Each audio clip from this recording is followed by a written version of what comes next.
Hallo Leute, willkommen bei meinem neuen Video. Diese Wanderroute verläuft entlang der Kingbeek und durch den Park von Schloss Oppicht. Der Kingbeek entspringt flussaufwärts bei Nattenhoeve und fließt auf eine Strecke von 7 Kilometer über Oppicht-Grevenbicht nach Ilekove. Dort mündet es in die Maas. Und das hier ist wieder eine Wanderung von IVN, also eine Naturwanderung. Viel Spaß! Hier sieht man die alte Tennisanlage von Oppicht. Sie ist nicht mehr in Gebrauch.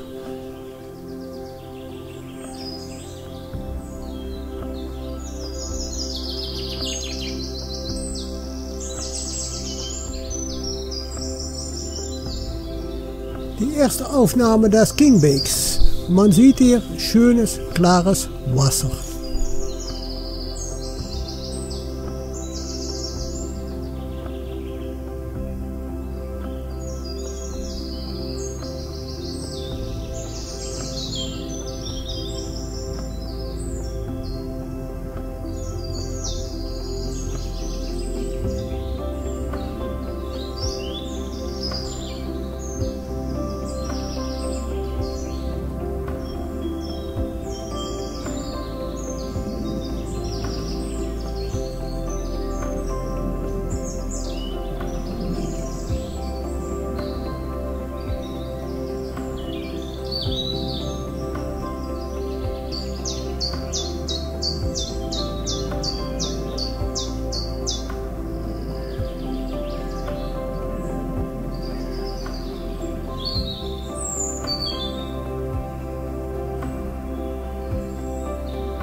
Eine der größten Herausforderungen des Tages, der Matsch.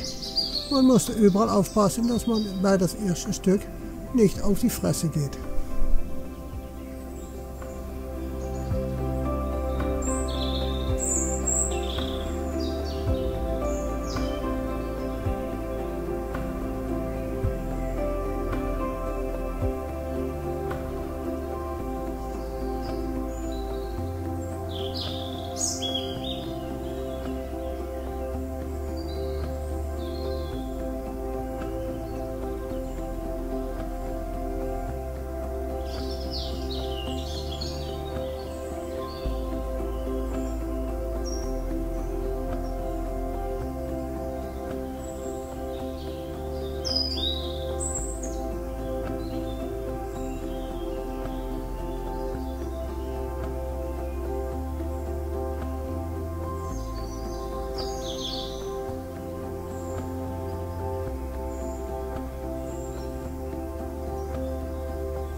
Und dann sind wir im Schlosspark.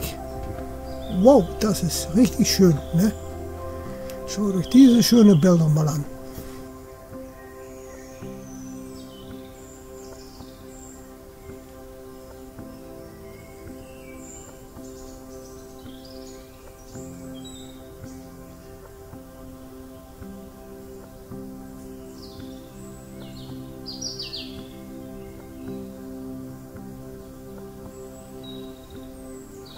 Der Schlossgarten ist auch der Ort, wo all die Bächlein, die von der Quelle kommen, zusammenkommen und dann als ein Bach weitergehen, 7 Kilometer weiter zu der Mündung von der Maas bei Ilekove.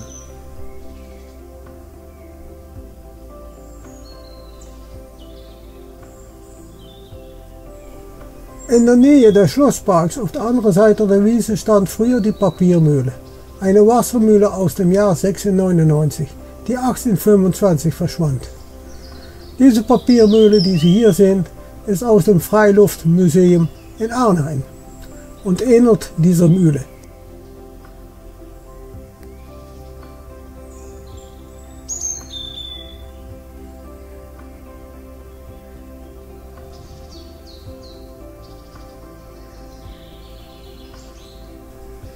Der Schlosspark ist Teil des historischen Landgutes Oppicht.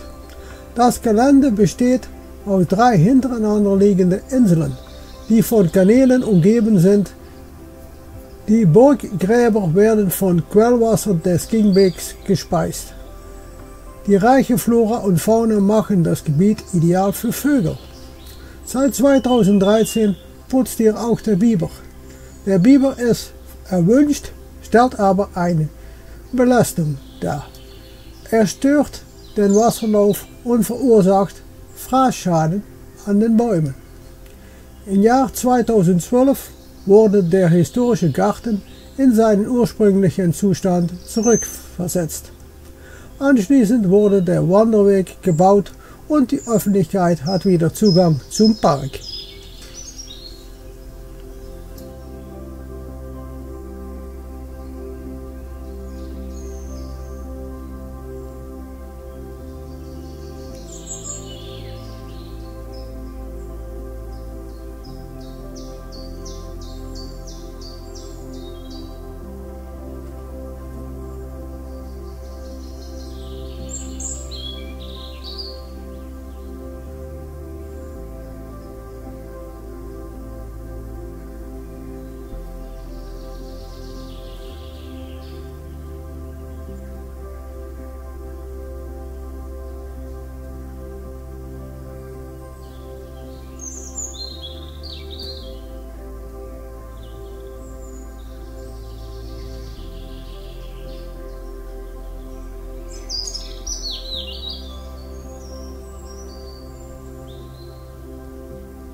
Dieser Baum wurde um 1840 gepflanzt. Ein ordentliches Alter und der Zustand ist gut. Letztes Jahr waren am Boden ein paar Pilze, aber die sind verschwunden. Sie machen sich weiterhin gut und fallen immer noch wunderschön auf. Auch diese Platanen waren damals nicht heimisch. Sie wurden wahrscheinlich aus Frankreich mitgebracht. Die Äste hängen herab und doch machen sie es weiter. Um ihnen herum wurden viele Linden gepflanzt.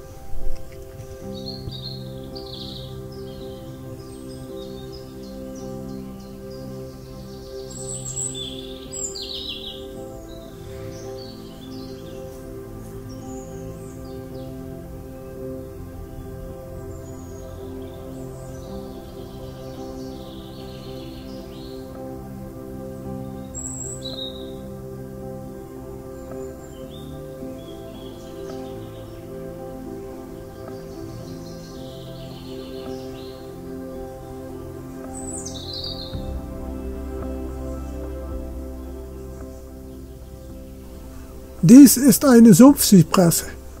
Der Stamm fühlt sich ziemlich weich an und er verliert Blätter. Dieser Baum bildet Luftwurzeln, die er hier jedoch nicht benötigt.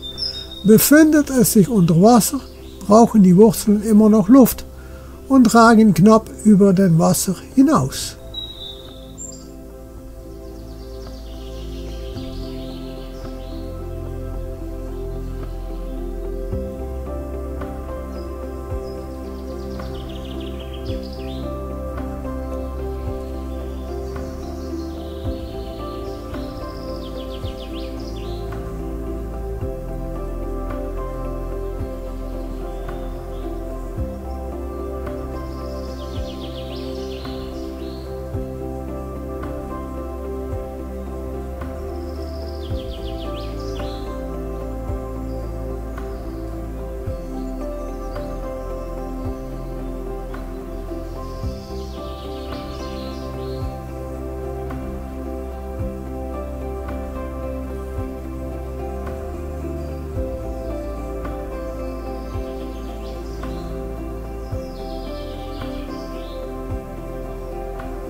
Auch eine Stolperfalle, umgefallene Bäume auf dem Gehweg.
Und da kommen wir raus aus dem Wald und finden uns in einem Kirschengarten wieder. Genauer gesagt Sauerkirschen.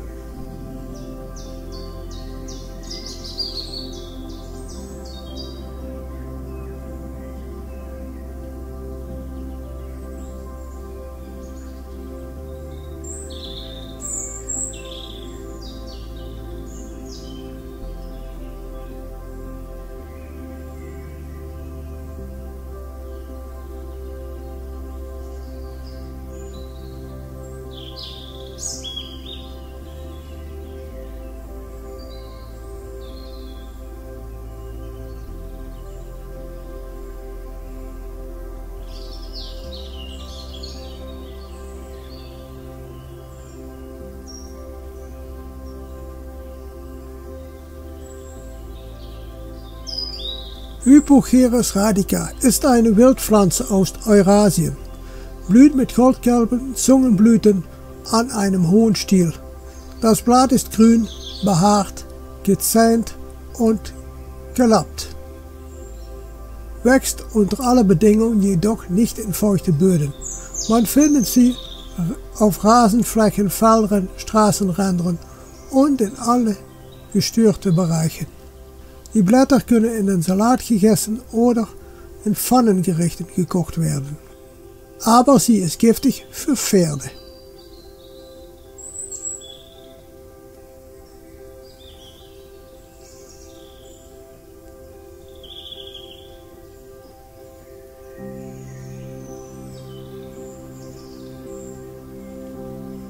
Der Wiesenkerbel ist eine Halbrosettenpflanze mit einer Wurzelrübe. Die Blütezeit reicht von April bis Juli. Auf stark gedüngten Fettwiesen prägt der Wiesenkerbel oft gemeinsam mit dem scharfen Hahnenfuß das Erscheinungsbild im Frühjahr. Besonders gefordert wird der Wiesenkerbel durch das Ausbringen von Jauche.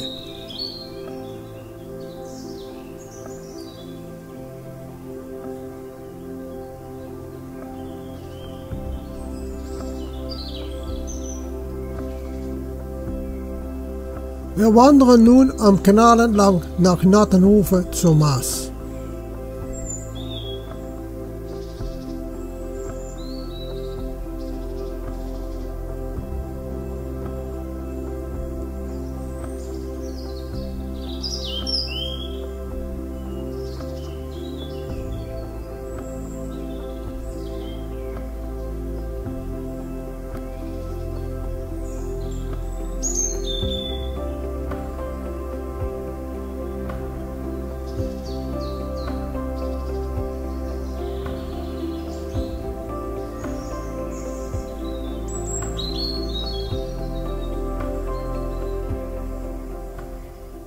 Die Gattung der Flockenblume hat inzwischen ein interessantes Spektrum an Sorten, Blütenfarben und Wuchsformen zu bieten.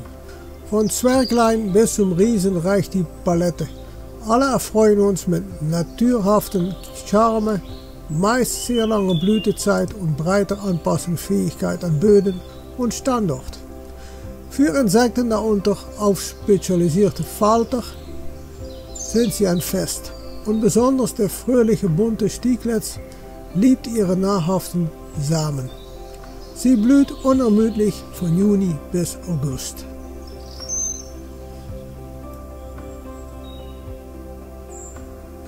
Der Wiesenpippo ist eine zweijährige heimische Wildpflanze, daher wird er auch als zweijährige Pippo bezeichnet.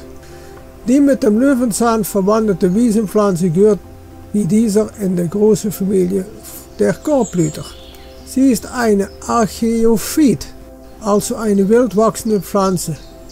Der Name Pippo kommt aus dem slawischen Sprachgebrauch und ist die dortige Bezeichnung für Löwenzahn.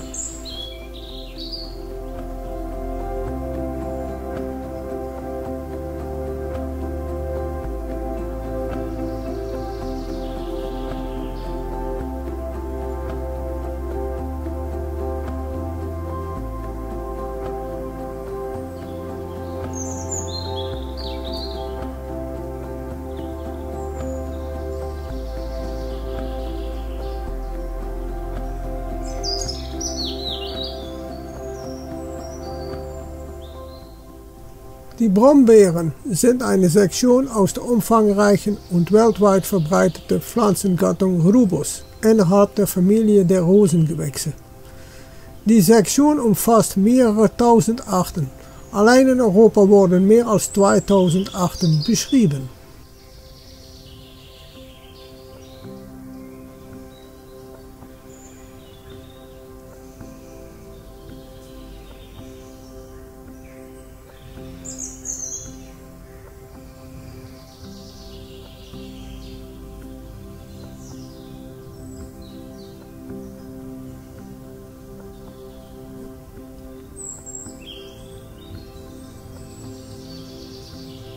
Hier befinden wir uns hinter Nattenhoven, wo sich das Quellgebiet befindet.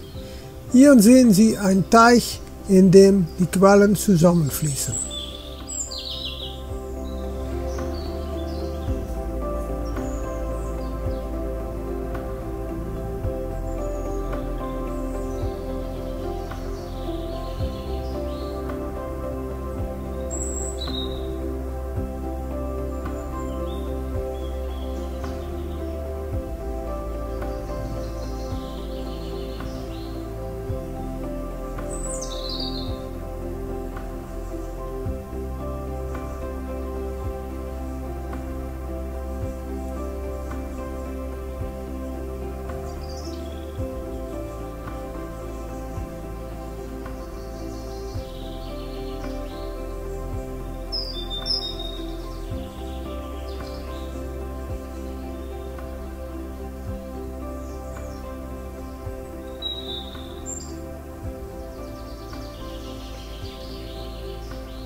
Hier wandern wir Richtung Maas. Es handelt sich um eine hügelige Grasfläche. Aber endlich ist sie da, die Maas.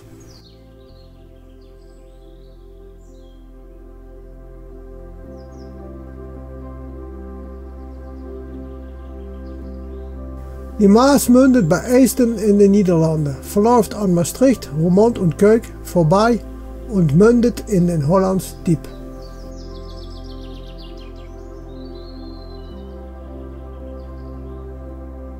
Viele Blumen und Pflanzen, die man entlang die Maas sieht, sind angespült. Die Samen kommen aus Belgien, sind im Wasser gelandet und dann vervolgens hier angespült.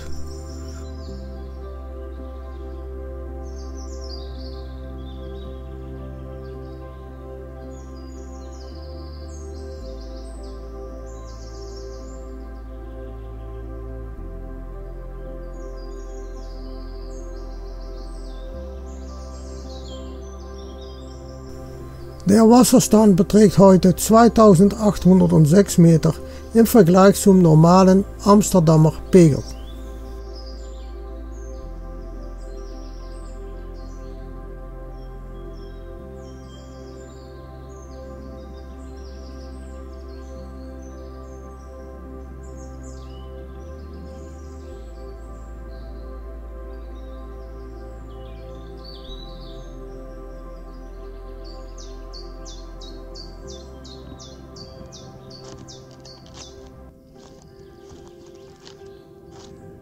Die Maas nimmt unterwegs jede Menge Abfall mit sich, etwa Holz, aber auch Zivilisationsabfälle, die hier zurückbleiben.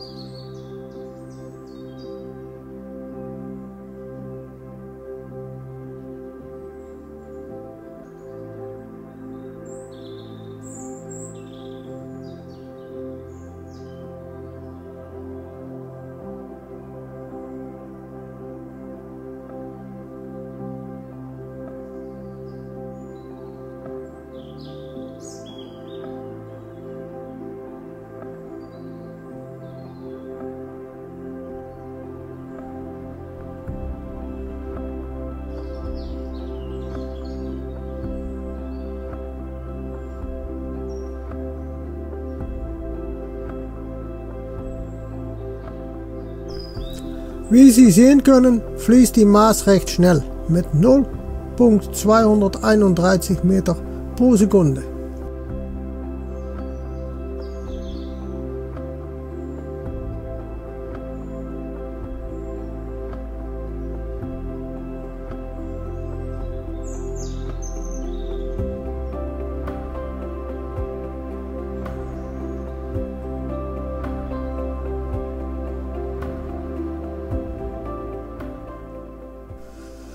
Der scharfe Mauerpfeffer ist eine ausdauernde, krautige Pflanze von niedrigem, rasig wachsendem Habitus und erreicht Wuchshöhen von 5 bis 15 cm.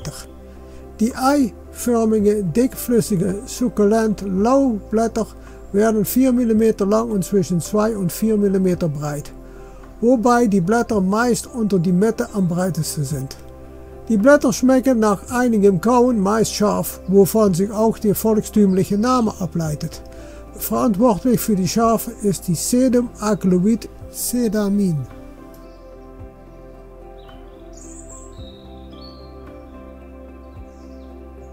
Die Ackerhundskamille wächst als 1- bis 2-jähriges krautige Pflanze, die Wuchshöhen zwischen 10 und 50 cm erreicht.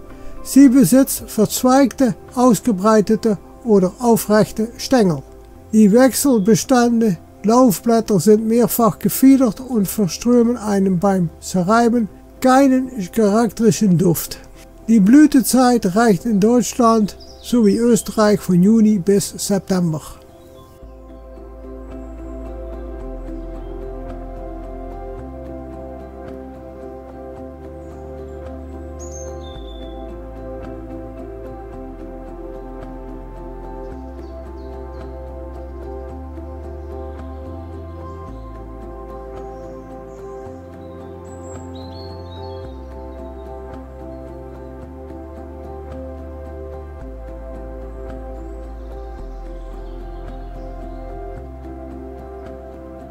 Und das war's wieder für dieses Video, Leute. Haben Sie Kommentare oder Anregungen, schreiben Sie es unten in die Kommentare. Schauen Sie auch mal auf unserem Patreon-Kanal. Und dann sehen wir uns wieder im nächsten Video. Und geht raus und bewegt euch. Ciao, ciao.